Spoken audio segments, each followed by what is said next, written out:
Lightning like Steve McQueen. I'm in the fast lane when the light turns green. And I built tough, I ain't nothing but grit. Cause I made rugged blood, sweat, and spit. Yeah, like a horse I fly. Better push yourself in for a bumpy ride. I like to play hard, but I work harder. And I weather the storm cause I'm built stronger. What is up, ladies and gentlemen? We are back. We are live. It is the Freight Coach Morning Show, the top morning show in transportation, coming to you guys every single weekday, 8:30 a.m. Pacific, 10:30 Central, to break down some industry headlines and, most importantly, provide some actual insight into what you can do with all of this information. There's a lot of headlines out there. There's a lot of uncertainty out there. But at the end of the day, we got to find a way to navigate through any freight market, any economy, whatever's out there, because the fact of the matter is someone's going to win through this and somebody's not. And let it be your competition who quits and not yourself. And, frankly, at the end of the day, it's why one of the many reasons why I proudly fly this American flag behind me. Not only is this the greatest country on earth, but I'm living my American dream. I want to help each and every one of you guys live your American dream as well and build up those companies that you guys are out there looking to do. Got a very special solo show today. I'm going to rock solo today. Got a couple of guests lined up for later on this week. But, as always, you guys, I'll riff with you. We're going to go and do a little market report, pull up some lanes, kind of put the Freight Coach Adamus prediction on how you can kind of work through that and everything else. But before we do any of that stuff, I got to give a shout out to my friends over at VHub. You guys, vhubapp.com. Whether you're a broker, carrier, shipper, we all need access to trailers, right? And the best part about this, you get paid to do it. So if you're a small fleet and you have a trailer in the shop, you should go on VHub right now and find out, because you get paid to move these trailers. And that's on top of the revenue that you get by loading that out. So right now, this is going into a very hot freight market. You guys, the Pacific Northwest, they got Paragould, Arkansas, going up to Orting, Washington, just outside of Tacoma. $1,550 to move that. That's on top of the revenue that you can get by loading out that trailer. They also have, and there's a big price increase on this one. They literally almost doubled this one. There's a reefer available in San Diego, California, Ron Burgundy's hometown, going to Selma, Texas. $1,500 to do that, you guys. Talk about a solid way to help offset some of the fuel costs. Then they also have San Diego going to Millbury, Ohio for $600.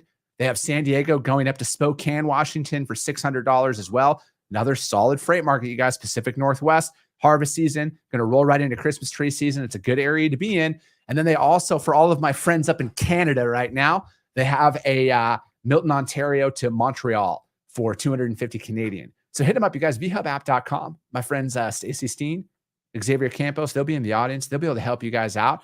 Got some comments coming through. What's up, Zach Williams with SPI Logistics? Let's fucking go, baby. If you guys want to become a freight agent, take control of your financial future, hit up Zach. Renee Matthews, good morning to you. Jamie Cannon, what's up, Jamie? Good to see you. She's with Reliance. She's taking Katie Polk in there. I'm going to call that out. Pat Green, good morning. Happy Wednesday.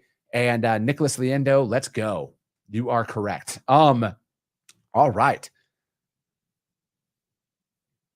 Sorry, I'm drinking coffee as I go, you guys. It's still early out here, and I drink in probably an unhealthy amount of coffee, but you know what? I love it, and I love how it makes me feel. Let's pull up a little bit of market conditions out there right now. And I'm just randomly, I just choose random cities for this stuff, you guys, because I know that there's freight moving on these lanes no matter what. And we're going to go with refrigerated freight. But let me see here. All right, we're going to go Richmond, Virginia, Kansas City, Missouri. All right, outbound Richmond, Virginia reefer is a slightly tight capacity. As a whole, there's about 3,000 loads to 2,700 trucks. So if I have outbound reefer freight in that market, you know that the essentially with what I'm seeing out there, and I'm going off of the historical data, that it's probably going to remain this way for a little bit. So I would, at least for the next 2 weeks, because what's coming up in a couple of weeks, you guys, Thanksgiving, it's going to increase rates and everything else. So you know that you can probably hold firm with that. You know that you're going to find trucks for that, but that's good. That's a good market for trucks to be in right now. Maybe not as much as brokers if there's more loads to trucks, but it's a good market if you are a carrier. And then outbound Kansas City, Missouri reefer. That one, it's moderately tight. It's got about 10,500 loads to 11,000 trucks. So we're kind of 1 for 1 at that one today.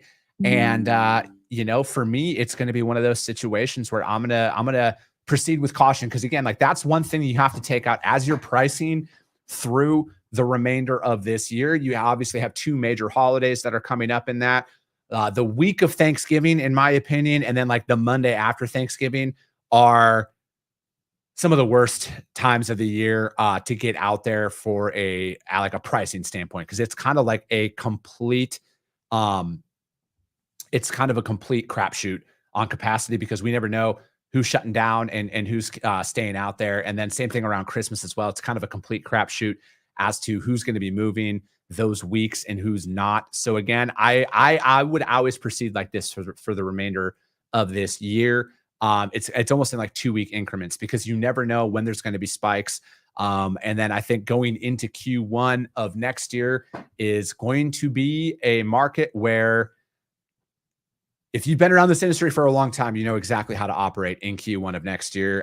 If you are newer to the freight industry, again, I'm going to bring this up because I think Dean Croakey with DAT said it best. Have your payments in the bank before the end of this year for Q1 of next year, because you just don't know. It's going to be interesting to see. Like, there's going to be freight moving, you guys. It's just in a normal first quarter in transportation. It's why people go out there and bid at volume. And then what we'll see, because again, mark my words, we're going to start seeing contracts, because people are going to bid at volume with this. They're going to go in there, they're going to get volume for early Q1, because they need freight to move. They're not going to be as concerned about profit. You're going to see that Q1 headlines at some point. Profits are down, everything's down, but load volume is up there and everything else. And I just think like there is a way to go about that. So again, you guys, you got to think about service is everything moving forward. All right. You do not have an excuse for a load not picking up right now, especially where capacity is currently sitting. There are trucks out there for pretty much every load that is moving.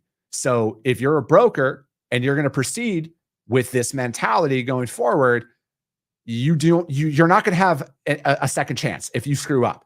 If you push that price down too far and you fall off and you fail on that load, don't be surprised if your volume gets taken away damn near overnight. All right.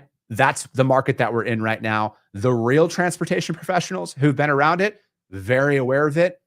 It's service over everything. It's service over everything in any market, but in this market, especially service over everything. You guys don't lose sight of that. It might not be the most appealing rate and the most appealing profit margin, but I will gladly make $50 a load so my competition doesn't. All right. That's my mentality. That's how next year is going to look for a lot of people. For maybe not all of next year, but for the beginning part in a normal Q1, I'm more concerned about service over everything. And I will gladly move loads for $50 or $100 in profit so my competition doesn't see them, because I know how it will eventually trend out. All right, let's see. Lewis, what's up? Good to see you, my man. Sean, good fucking morning. Let's fucking go, baby. Louis Montano, what's up, brother? Keisha, I'm not sure. Is it not working? Is your video not working? I guess that's the first time I'm seeing that. Justin Colub, excuse me. Good morning. Good to see you out there. Aaron, what's up? Good fucking morning from Phoenix. If you guys didn't know, Phoenix, Arizona is actually the freight capital of North America.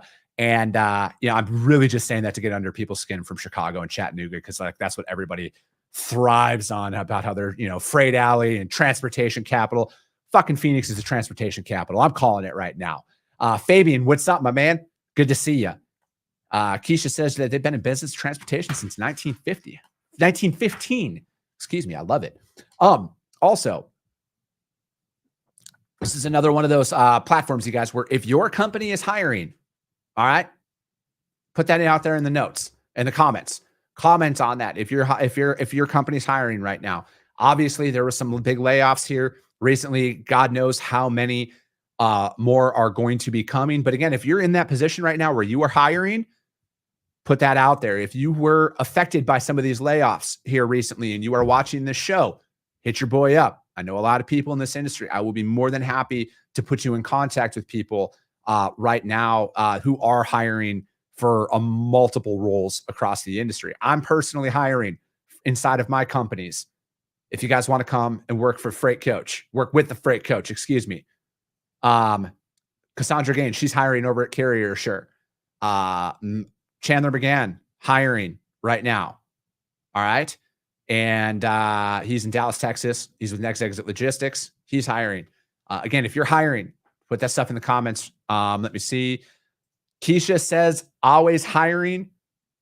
It is sodrelcareers.com.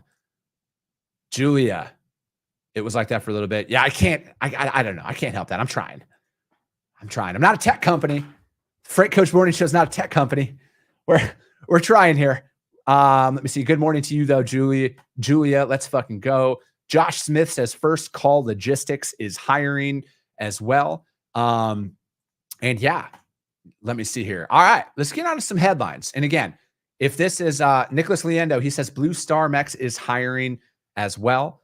So again, you guys, anybody out there who's watching this or doing on the replay, Nicholas Leendo hiring Blue Star Mex. And again, go through here, you guys, and connect with people. All right. That's what this whole network is. This morning show is. I'm not going to fucking sit here and charge companies for posting jobs on my board. We're building a community. All right. We're building a community. At the end of the day, we're moving this industry forward. And, you know, hit your boy up. I'll help in any way I can. I'll put some shout outs out there on the show as I can and as time permits. Matt Fink, what's up, my man? Preach. Good to see you, buddy. Good service never goes out of style. Never a market where it isn't well received. Amen to that. Josh Smith says he needs sales in Atlanta, Louisville, Dallas, and Indy. All right. So this is your first time watching the Freight Coach Morning Show, which, you know, I will always allude to this. We are the top morning show in transportation. I break down industry headlines on this segment. I also have a full length podcast that I do, Coffee with the Freight Coach, where I drop new episodes out there and we talk about people's stories in the industry. Again, it's always about best practices, you guys. It's always about how do we find solutions. Everybody who's on here is a transportation professional. There's no theory here. No one's going to market themselves as a fucking guru and they've never done the job before. All right. I vet everybody who comes on my show because at the end of the day, you guys, I want everybody to stay in business with this stuff. And I'm, you know, because it's easy to talk about shitty situations and not provide substance behind it to get clicks. And that's not what I'm about. Here at the end of the day, I'm going to put my honest opinion out there on a lot of these articles that I break down. And, you know, frankly, guys, I'm a fucking massive fan of the First Amendment and what this country stands for and the freedom of speech. So I'm going to put my opinion out there. And you will hear me jokingly allude to the fact that I've only moved 3 truckloads in my career. That is a complete sarcastic statement. I've been in trucking for 15 years and I've been in the industry my entire life. I come from a family of truck drivers. So that being said, on to the headlines here. First headline, fleetowner.com. I always like when Fleet Owner comes out with some of this stuff. A lot of their articles are very much based towards helping out the driver community as a whole, which is great. And the title of this article is How to Balance Fuel Economy and Driver Retention, which I think driver retention is one of the biggest problems in this industry. It is something that needs to be fixed. We need to work on that. We need to market better. We need to retain people. We need to get more people excited about trucking. All right. Into the article. Fuel prices are at historically high levels. According to the U.S. Energy Information, diesel fuels and drivers, I'm sorry that you're going to have to hear this from me as well as see it every fucking day, $5.34 a gallon. It's at the highest cost of operating, excluding the driver. And that is come from the American Transportation Research Institute. And let me see. It has reported critical issues in the trucking industry that fuel has replaced drivers as a top concern for the industry. Of course, there are things fleets can do to improve fuel economy. Unfortunately, many of those things will not sit well with drivers. Think limiting speed, adjusting engine parameters, and controlling idling. I will say this. As long as the information's out there for companies to decide what is best for their business, there are obvious benefits to idling your truck or self-governing is what I will say, and setting your crews and keeping that at a consistent speed. You will improve fuel economy in that regard. I do not believe in the government coming in and saying, we got to mandate 65 miles an hour. Fuck that.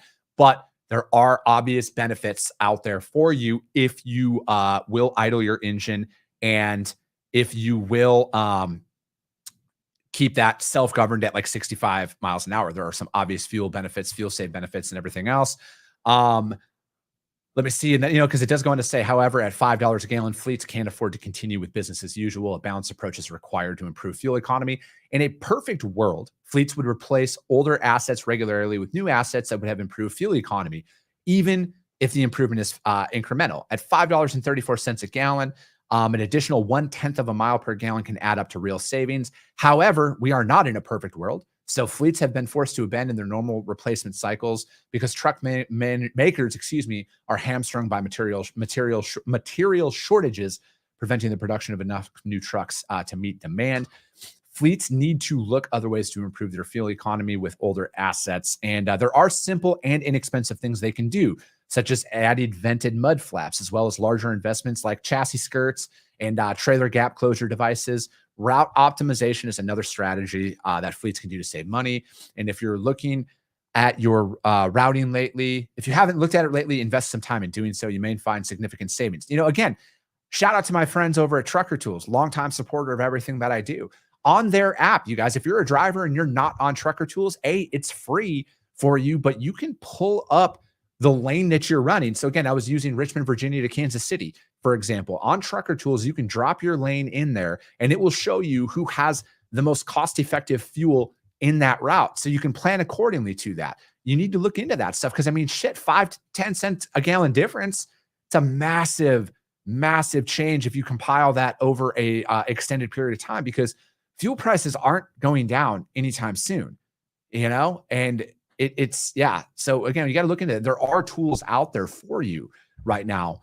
And, also driver training. How do we get them? Using cruise control and keeping speed consistent is a very good way. No one knows when fuel will go down. Even if they do, fuel is such a large part of our fleet's operating costs. So it makes sense to improve. And that's the thing is and that kind of finished it out the article. How we operate when costs are elevated, if we apply those exact same principles when fuel goes down, because it will go down eventually. I don't know how low. I'm not going to sit up here and say what will happen. I think, but how you operate now when times are tight, you operate in that exact same capacity when it's more of a fruitful market and you increase your profits and then you reinvest back into your company. You can pay off your equipment faster and everything else. All of that stuff goes into helping you run a more profitable fleet. Kyle Van, all perfect timing for midterms. Yeah, I just don't think that the people, I don't think it's working out in the intended favor of the people who are doing that for midterms there. That article, you guys, fleetowner.com, how to balance fuel economy and driver retention. And as always, I put the links to the articles out there on the Freight Coach YouTube channel, as well as the Coffee with the Freight Coach podcast. Because again, you guys, I want you to do your own research on that. And if you do happen to go over to those other platforms, which everything's on iTunes, Spotify, and YouTube, do your boy a solid and subscribe and share it out if you see value in all of this stuff. All right. Another way to lower fuel costs is open up some of those pipelines that were shut off a couple of years ago. I think that would help out a lot. Next article is from my friends over at the JOC, U.S. trucking market on rough road to equilibrium. My man Bill Cassidy wrote this one, and let me see here. All right, regional truck shipping patterns, long obscured by frenzied pandemic demand, are reemerging, similar to rocks from an ebb tide as U.S. freight demand slows, creating challenges for shippers to trying to manage transportation costs and motor carriers trying to balance lanes.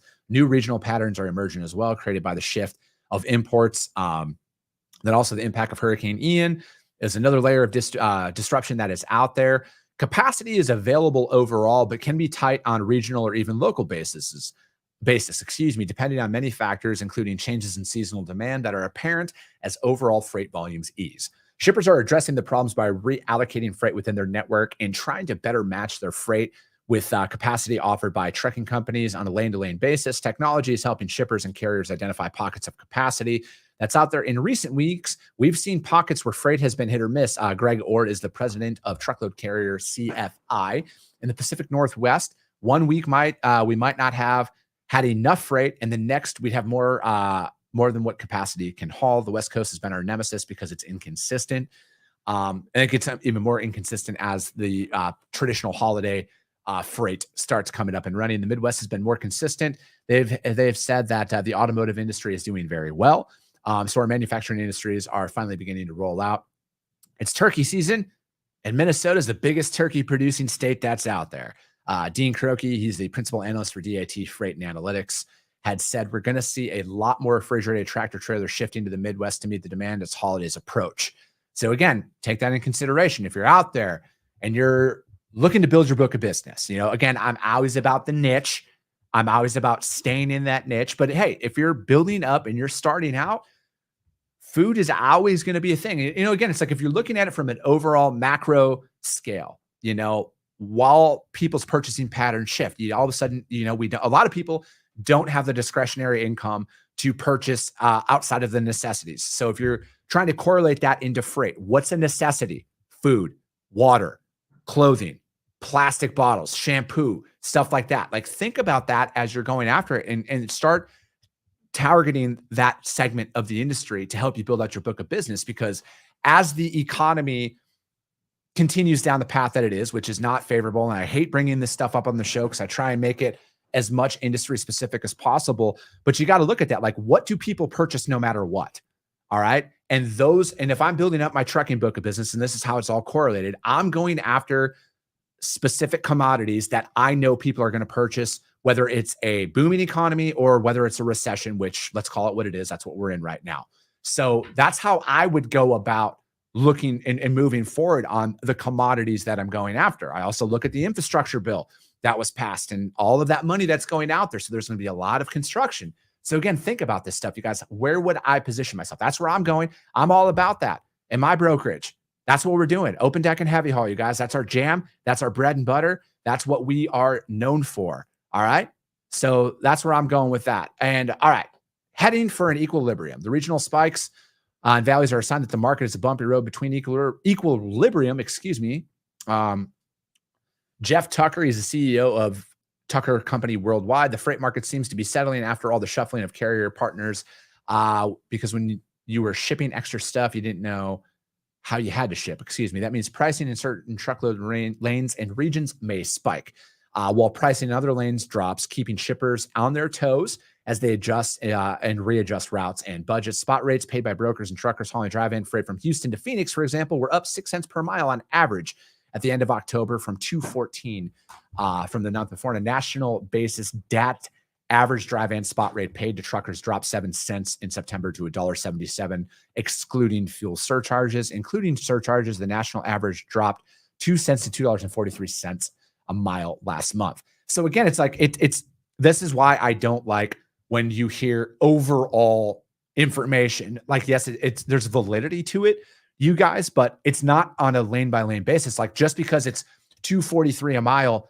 as the average, that doesn't mean that's your pricing structure going forward and bidding on freight based on that. And if you're a carrier out there and you're seeing that and your break even point's at $2.60 a mile or whatever that looks like, that doesn't mean that freight out there isn't moving at what you need to remain profitable.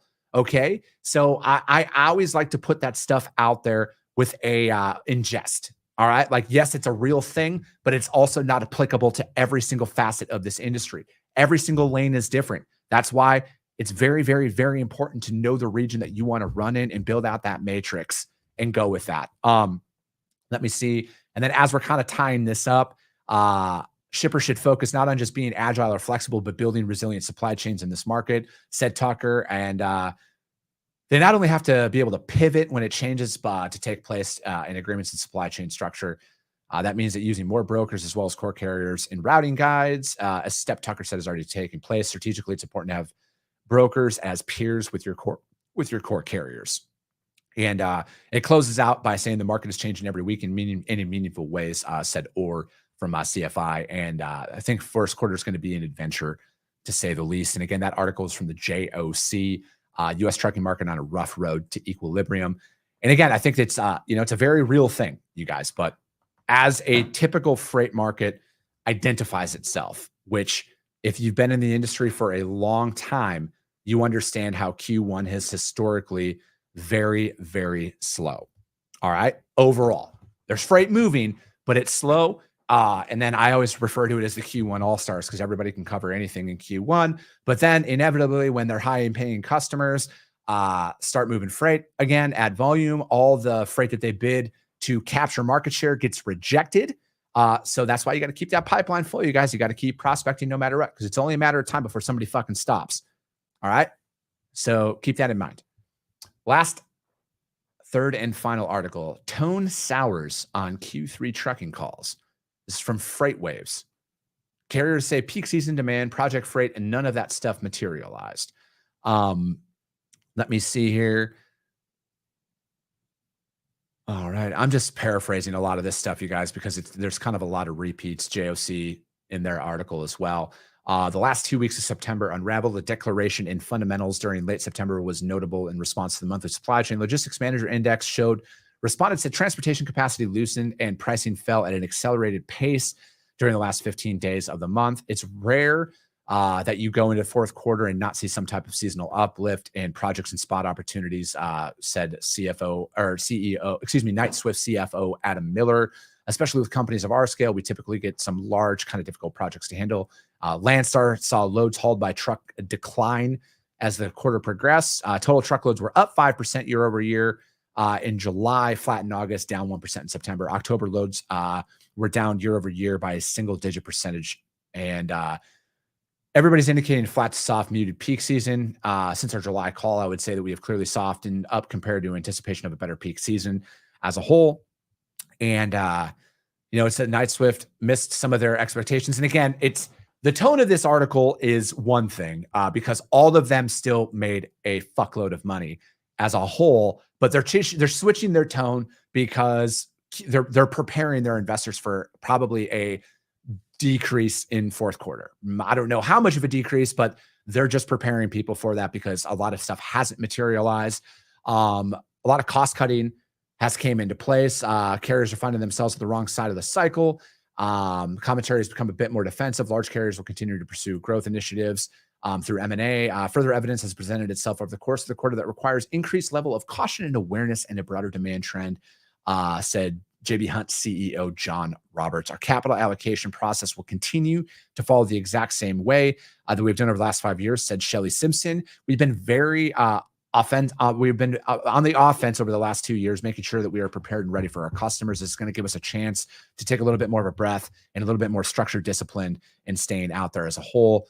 And, again, I think it's like, all right, so take this into consideration. Again, success leaves clues, you guys, and a lot of these larger companies, albeit at a larger scale as a whole, they're making adjustments, and we need to adjust accordingly as well in a lot of those markets. So that article was from FreightWaves, tone sours on Q3 trucking calls. But as a whole, you guys, there's still going to be freight to move. No matter what, freight is still moving out there, and we're still setting carriers up. If you want to set carriers up, you can use brokercarrier.com. Check them out. But freight is still moving as a whole, you guys, and we need to be prepared. All right, we need to be prepared. We need to be present. We have to be out there in front of our customers and our prospects and everything else, because it's only a matter of time before somebody fucks up in this market. A broker's market, when it's soft right now, it's more opportunities will present themselves in this market than any other market out there. That's it for today. You guys, the Freight Coach Morning Show. We are the top morning show in transportation. We will be back tomorrow, 8:30 a.m. Pacific, 10:30 Central, to break down some industry headlines for you. As always, if you see value in this, you guys, share the show. That's all I can ask at the end of the day, because if you guys see value in it, your network's going to see value in it as well. I appreciate you guys. I love you guys, and we'll talk to you soon.